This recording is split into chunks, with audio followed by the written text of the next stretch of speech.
The Madivani case is perhaps one of the most outstanding cases in post-conflict northern Uganda that has pitted the society against a big multinational company, and in fact, against the state.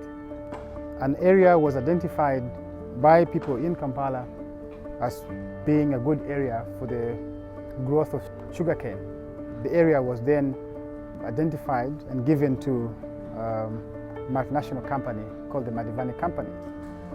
That case represents, in my view, what I think was a long-standing land conflict. As many of us know that at the height of the conflict, the people in northern Uganda were forced into encampment by government forces.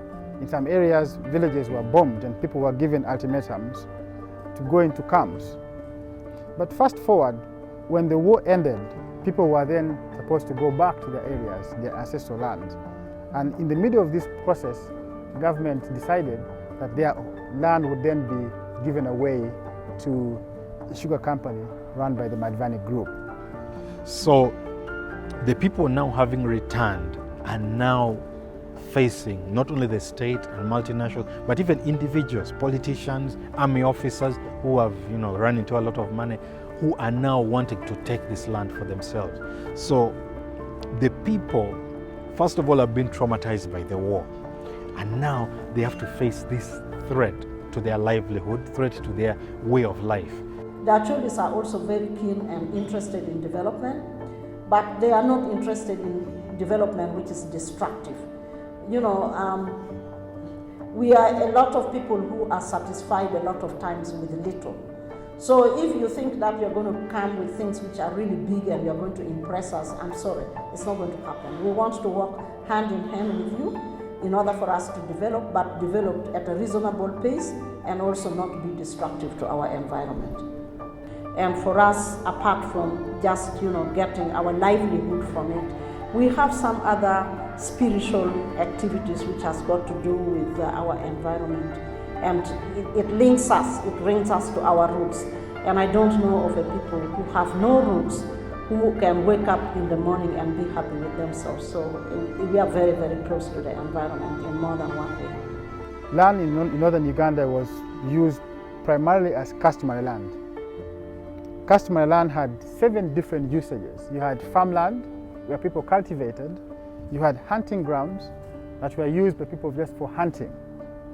So the area might not have anybody, but they were hunting ground for the entire society.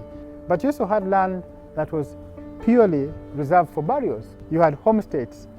So to assume that land not occupied is therefore vacant land and therefore fell within the ambit of management by the district land board, in my view, is legally unsound. Because no land in northern Uganda is vacant. No land has no owner. Every land has an owner. The ownership might be a clan ownership, might be household ownership, might be really a tribal ownership. I'm proud that because I come from northern Uganda, I've never seen anyone that is landless. They have land.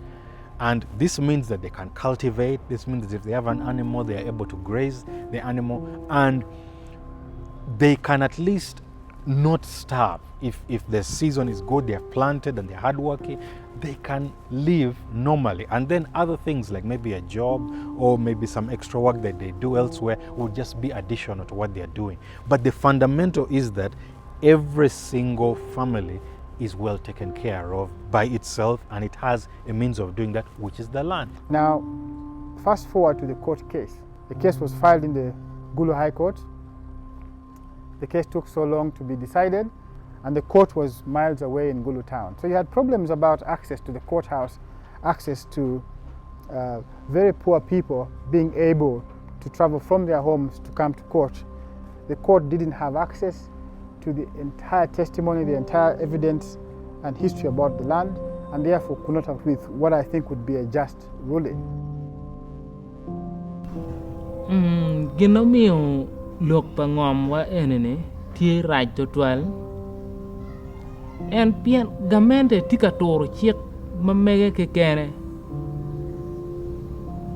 me kwanyo ngom wa kun chiek nyur ni ngom mi megwa ento gamente tika lokone me kwanyene eno ni no right to 12 pian gamente no miero eno ben ngom joma doro ni chiek pegito ka dong ene tika toro chiek kekene pebe.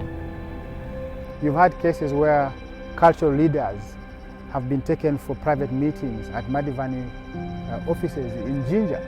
You've had cases in which the president has handpicked a couple of people and met them and offered them some money in return for them endorsing the Amuru land grabbing by the Madivani.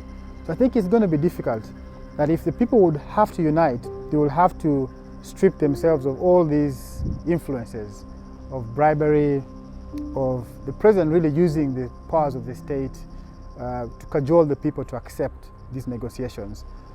So if people have to unite, they must therefore strip themselves of all these influences.